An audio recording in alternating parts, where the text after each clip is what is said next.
இந்த கேள்வியில் தனி வட்டிக்கும் கூட்டு வட்டிக்கும் இடையே உள்ள வித்தியாசத்தை காண்க அப்படின்னு சொல்லிட்டாங்க. பிரின்சிபல் 8000 கொடுத்துருக்காங்க. ரேட் எவ்வளோ சொல்லியிருக்காங்க? 5%. எத்தனை வருஷத்துக்கானதுன்னா 3 வருஷத்துக்கானது. இப்போ இந்த 3 வருஷத்துக்கு நம்ம எப்படி ஈஸியாக சால்வ் பண்ணலாம்? கோல்டன் ரேஷியோ யூஸ் பண்ணலாமா? 3 வருஷத்துக்கான ரேஷியோ என்ன வருங்க? 3:3:1. எவ்வளோ பிரின்சிபல்னால் 8000, 5%.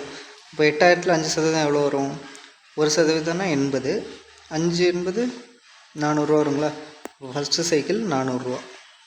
ஓகே, இப்போ இதில் 5% அப்படி பார்க்குறப்ப எவ்வளோ வரும்? 1%னா 4, 5 4 20 ரூபா. இப்போ இதில் 5%, 10%னா 2 வரும். அதில் பாதி 5%மா? அப்போ எவ்வளோ வரும்? 1 வரும். நம்மளுக்கு தெரியும் இந்த ஃபஸ்ட்டு இருக்கிற ரேஷியோ வந்து எதுக்கானதுங்க? சிம்பிள் இன்ட்ரெஸ்ட்டுக்கானதா? அப்போ அதை ஒமிட் பண்ணிடலாம், இதை விட்டுடலாம். இப்போ இதுதானே பேலன்ஸ் இருக்கிறது தானே டிஃப்ரென்ஸு. எத்தனை 20 இருக்குது? 3 20 இருக்குது. அப்போ மல்டிப்ளை பண்ணால் எவ்வளோ வருங்க?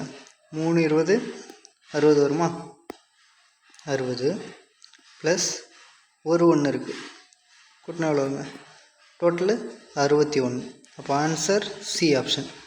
இதே மாதிரி இதே டேட்டாவுக்கு பிரின்சிபல் 10,000 ரூபா இருந்தால் என்ன ஆன்சர் வரும் அப்படின்னு கமெண்ட்டில் மென்ஷன் பண்ணுங்கள். தேங்க்யூ.